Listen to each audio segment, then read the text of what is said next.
Hey everyone, welcome back to All Things Private Practice. Today I am joined by Lauren Roberts. She is a licensed professional counselor and an ADHD certified clinical service provider, born and raised in South Louisiana. She transitioned from agency work into a group practice in 2021. Later that year, she helped build and launch a nonprofit that focused on providing quality, accessible mental health programs and resources to lower income folks in her community.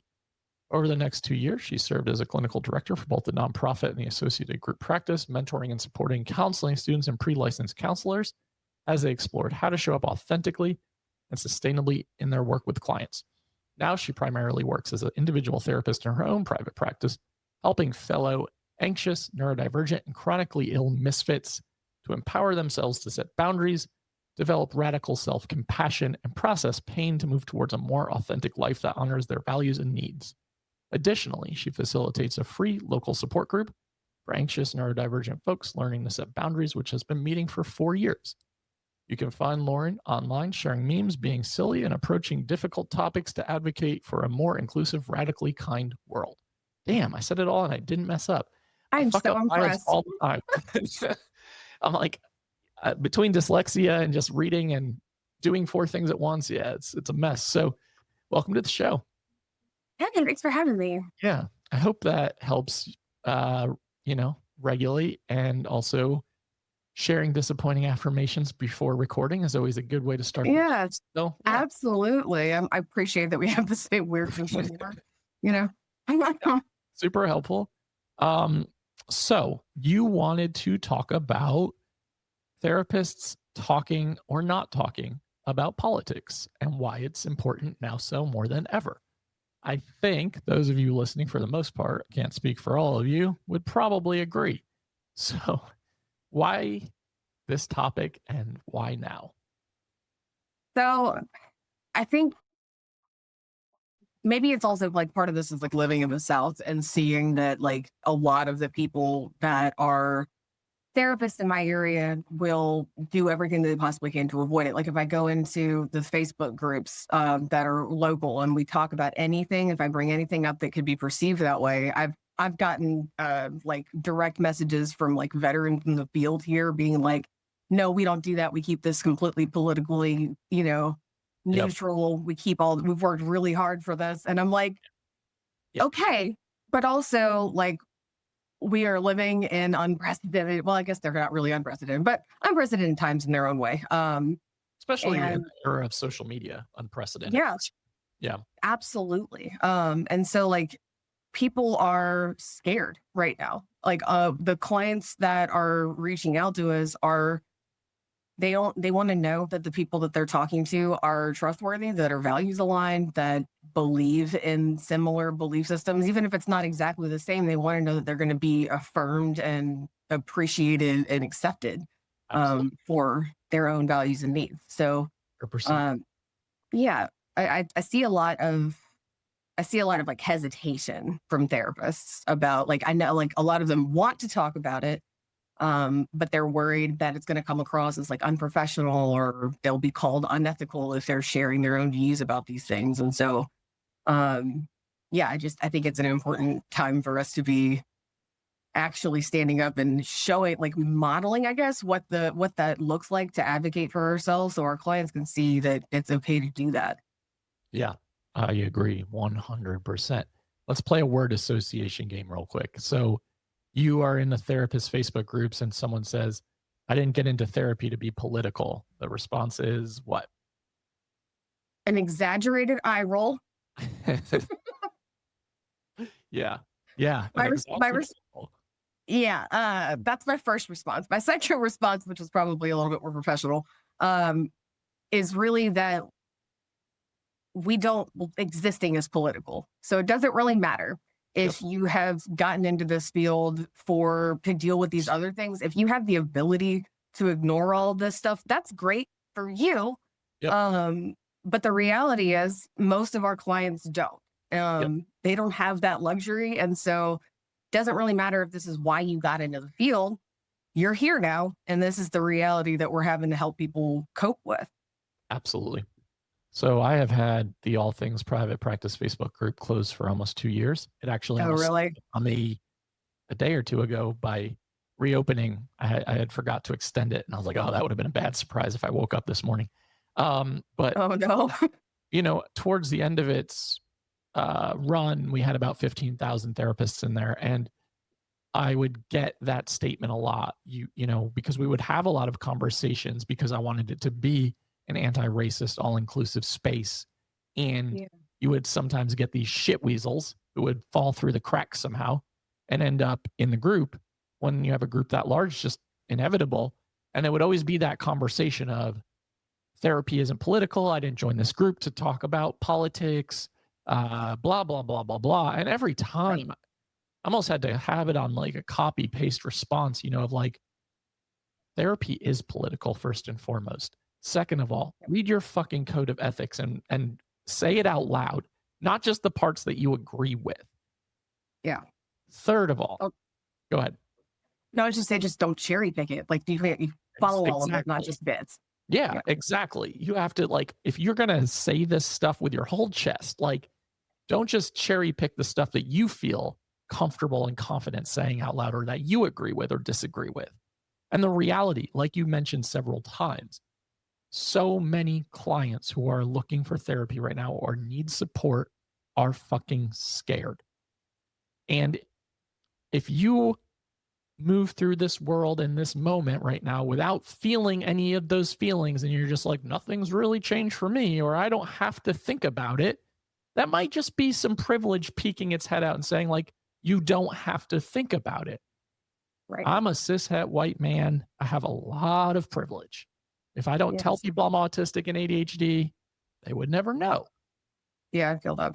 The reality is how we move through this moment is so important. You have to put yourself in other people's shoes, like, who don't identify the way I identify, who are fucking petrified that their neighbors, family members themselves might be rounded up and detained and Yeah. deported, or that our trans clients are scared about, am I even able to exist as myself? Yeah. Clients who identify as female or who have uteruses are concerned all of the time about, how is my body and my right to protect myself going to be honored? These are the things people are bringing to sessions. Autistic clients who are thinking about registries and linkages to Tylenol and bullshit coming out of that person's mouth talking about the causation of autism. Yeah. This is not a moment where you just bury your head in the sand. And if you can, like you said a minute ago, it is peak privilege. And I'm glad that you're kind of mentioning all of those like specific situations because like while I was thinking about this before we got on, I was like I kind of like journal write whenever I'm like processing what my thoughts are. Like I was thinking about all the different people that have reached out to me, like personally, not as clients, because obviously I'm never going to share anything that has to do with them, but people just looking for therapists. I mean, I've had parents reach out to me who are terrified their kids' new therapist is a turf. Yep. They're scared about immigrants are scared that their new therapist is going to turn them into ice. Yep. Chronically ill therapist clients are finding out that their therapist aligns with the wellness industry and that guy over there, and over the scientific community, disabled clients worry that they'll be told it's a mindset issue. People with religious trauma unsure if their therapist will push prayer as a solution to their pain. Like these are not theoretical responses and concerns or people. Like these are real people that I've spoken to that are scared. And I think as therapists, like we hold a lot of power. And so that means though we have to use that in a way that honors them and supports them. Absolutely. Well said. And I know that some of you out there are thinking, like, I do want to do that, but I am scared to even show up as myself or share my thoughts about what's going on. And Absolutely. that's valid. I've seen therapists can be some of the most Vicious. cruel, vicious, shame-filled, trauma-filled humans, and it sucks because it can become like gang mentality and people will gang up on each other in these Yep. threads and they will try to dox you. I've seen it happen. They will report you to your licensing board. I have seen it happen. Yeah. So there is a real fear Risk. there. Yeah. There's a Yeah. real risk. So I don't want to say any of what we're saying without at least using that as an asterisk. Absolutely. I wrote a post like back in 2016 during the first administration of this current administration in the TIP Heartland. Facebook group, Therapist in Private Practice. And I just was like talking about the cognitive dissonance of voting for him and also being a mental health therapist and how to hold Mind blowing. space and blah, blah, blah, blah, blah. And it went viral and I was not prepared for that. Yeah. What I realized very quickly is that the people who are messaging me like in a positive way were like people who identify in all of the vulnerable communities that Yep. we mentioned. People that were sending me death threats, on the other hand, were people who looked like me. And it was like, Right. this is fucking wild. Like, It is. I was just writing my thoughts. I didn't expect to start getting like, I know where you live. I'm going to come find you. I'm like, Jesus Christ, this is why you should be reported. So that's that fear that most therapists have about, like, especially like I've talked to people about like wanting to start getting more like vocal online. They're like, how do you do that without fear? It's really scary. People are fucking mean. And I'm like, okay, you don't do it without fear because there is going to be fear involved. Like this is the fascist regime. So like there are real risks. And so like being able to really ask yourself questions about like what your values are, what are the values of your potential client? How do they align with the political beliefs that you want to do? Is it something that you want to be able to stay like online on a public platform, or is it something that you just want to be able to meet and approach like in a healthy way in session? Like figuring out what level of engagement works best for you, because that viral response, I think, triggers people. Like it is terrifying. Because that happened to me one of the first times that I ever like talked publicly about that. And I was just like, oh God.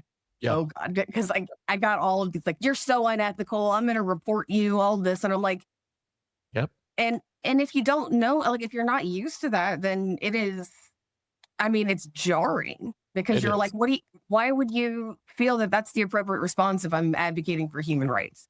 Yep. And that's what the cognitive dissonance I was talking about is, right? Is like, it's that exact delineation where it's like, how is this bothering you? It's still baffling to me.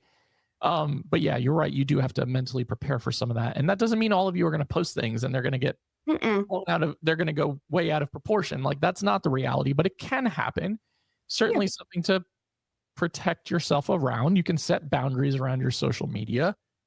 You can set boundaries around who can comment, who can share, like who can see things, but like, and that doesn't mean you have to like post every second of every day. That does no good either. But the reality is like in moments like these, do we want to kind of take a stand in terms of showing our values and who we support, standing up for people who can't say things out loud?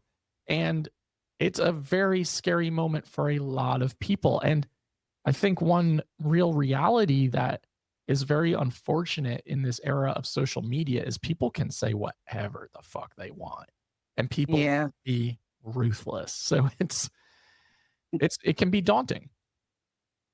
It really can be. I don't really know what to add to that because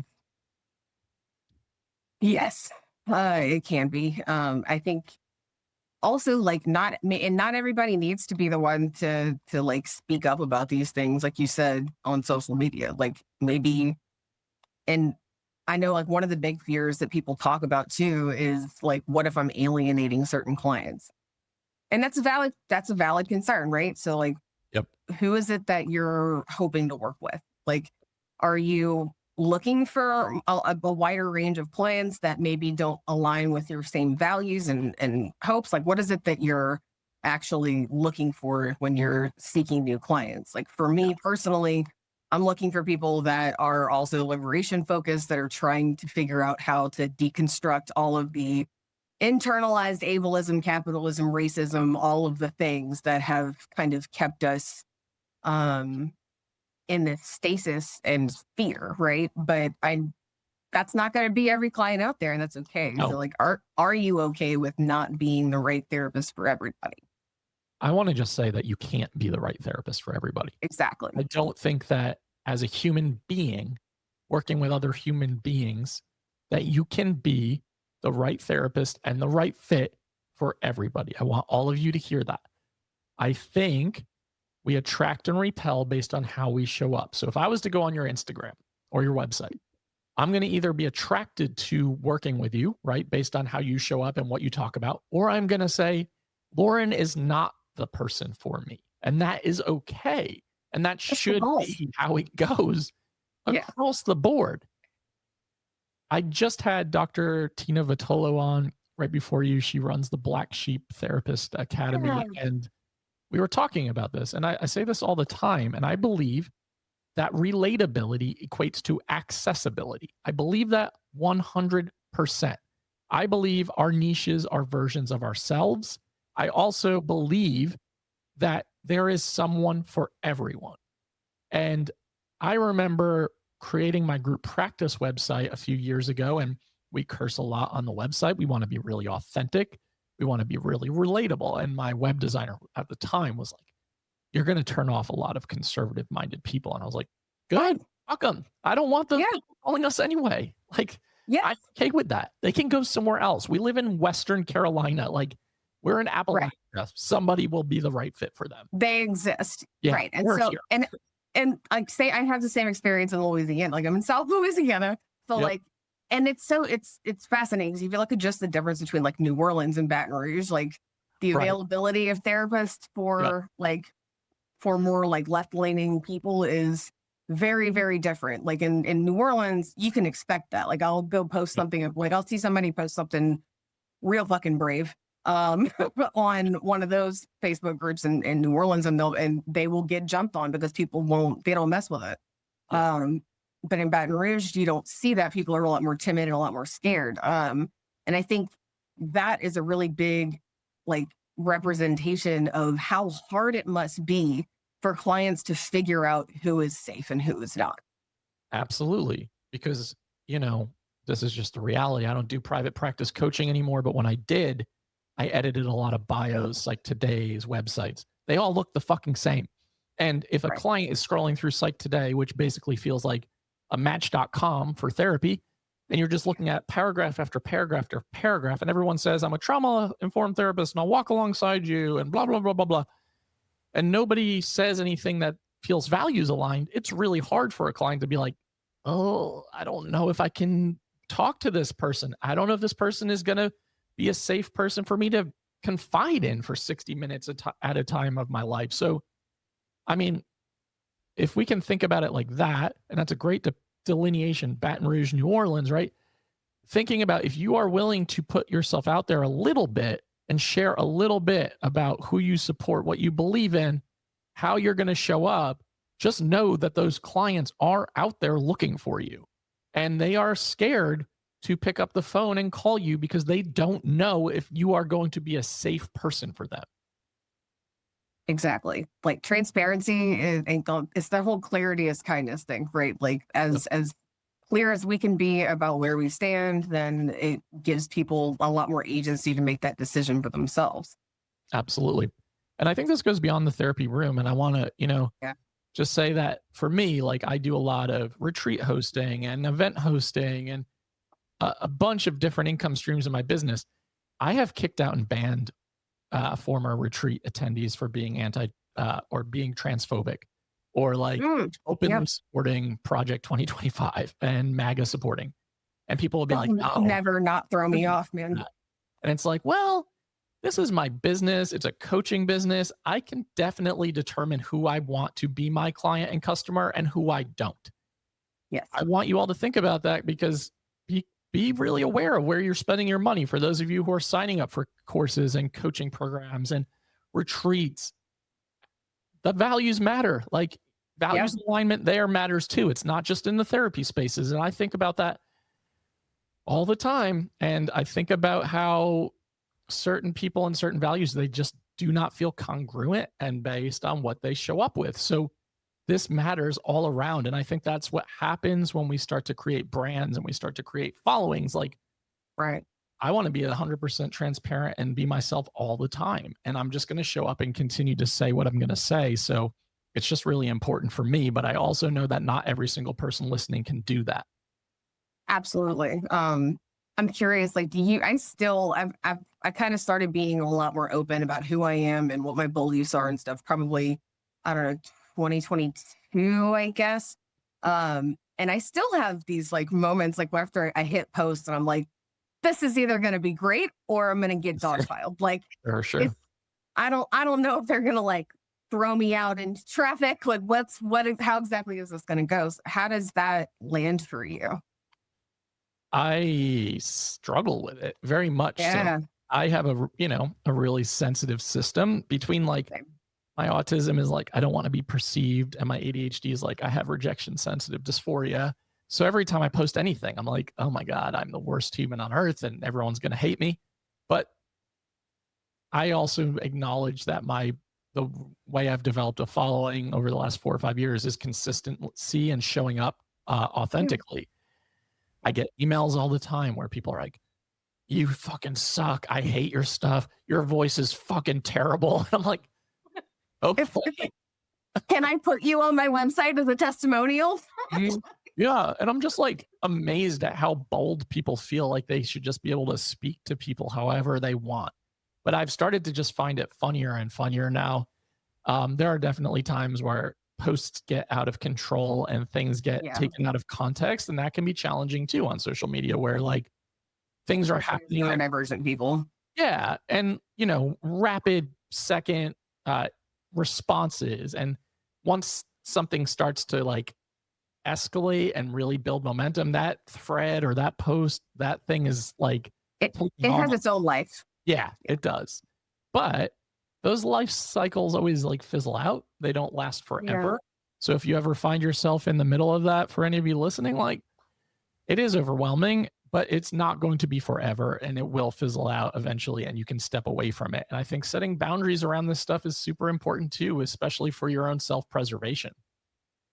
Yeah, exactly. So like I had last year, I had like some increased symptoms with my dysautonomia that I was not diagnosed at the time. And so like it felt like anxiety. I thought I was like having this like a month-long panic attack, right? Right. And so like I was noticing that like I was getting exceptionally more activated by those negative responses. And so instead of, I shut down my socials for a while. So kind of stopped posting for a few, like about a month. And then I came back and I was still kind of like hesitant because I wanted to make sure I was okay. And so whenever things would start to like ramp up and the algorithm would be doing its thing, you limit the comments on there and it stopped. Yep. Yeah. Yeah. There are ways to certainly protect yourself and your energy. It's fascinating that you mentioned that about dysautonomia and like, I'm in the same boat and I had some, what am I going to say? Well, this is not going to publish for a while. I had some like trolling /hater / experience of selecting speakers for the summit that I'm hosting in September, and a couple of therapists who just piled on that and how that just goes and goes. But I realized as someone with a lot of chronic illness and chronic pain and dysautonomia and Ehlers-Danlos and like all the things that my body started to get like really activated as well. And that I started noticing like pain in my spine, pain in my back, like more dizziness, more this. And I was like, this is all connected to this fucking Facebook post. And like, that's what this is about right now. So for those of you who are neurodivergent or have chronic illness, chronic pain, it is really about pacing. It's about like stepping away. It's about setting boundaries. It's about limiting, and like you can still show up and be an advocate and you don't have to be connected to your phone or your computer all the time. You really don't. I just want to name that because I know how hard it can be sometimes to step away when we get sucked into something like that. Exactly. Yeah. I think I was in it. It's hard to kind of like to step back, especially whenever it's like directed at like decisions that you're making specifically. I think the goal always when we're trying to figure out how to show up is like be intentional, right? Yep. Like make sure that the things that you're saying are the things that you believe, and you're not just talking just because you feel like you have to. Like, Yep. say what matters to you because that's what's going to land, as opposed to what feels performative or not entirely like required for you to like speak up about. Yeah, that's really well said. So, I think, in this day and age, especially as we find out more and more atrocious behavior every single day, there's going to be something to react to every single day. So I think you do have to really like step back and think about what feels really important for you. Where can you place your energy? Where can you put your energy in general? And advocacy and showing up, being political as a therapist can also mean like supporting mutual aid and Yeah. sharing other advocacy attempts and organizations. Like it doesn't have to be you just out there like championing something and being the only person to do something. That doesn't have to be advocacy. Community. You Yeah. have to like find your people because they're out there in the community. And that's also a good way to find your clients too, Yeah. is to get involved in the area where, because that's your corner of the world. We can't control everything that's happening everywhere in this country because it's overwhelming. And the second that we start trying to think about how do I manage this, and then when you go globally, genocides, like our brains just shut down because there's too many different things. So what can we actually physically, emotionally do to help our communities and to help the situation? And the idea is that everybody in all of these different corners are all working towards that goal to take care of their people. Absolutely. Very well said. Very, very well said. So again, like therapy and politics go hand in hand. It does not have to look one certain way. There are lots of ways for you to get involved, to advocate, and to show up for what you believe in. Um, any last second takeaways that you want to share, or do you feel like you nailed it? I think you did a great job for your first podcast, by the way. That's great. I think I covered everything, and if not, you can always come find me. Okay. And where can people come find you? What a great segue. Hey, so you can find me on Instagram at Coping in Chaos. And then I have recently launched my website. It is still under construction, but it's copinginchaos.com. So either one of those places, you can those are usually the best places to find me doing whatever it is that I am doing, because the ADHD in me sometimes takes me in multiple different directions. So we'll see. Highly relatable. Well, we will add that to the show notes so everyone has access to what Lauren just mentioned. And thank you so much for coming on and making the time. Thanks for having me. And to everyone listening to the All Things Private Practice podcast, new episodes are out on Saturdays on all major platforms and YouTube. And if you want to come to the summit in Portland, Maine, that the worst summit host on planet Earth is throwing in September from the 1st to the 3rd, the links are in my website, in my bio. Doubt yourself, do it anyway, and we will see you next week.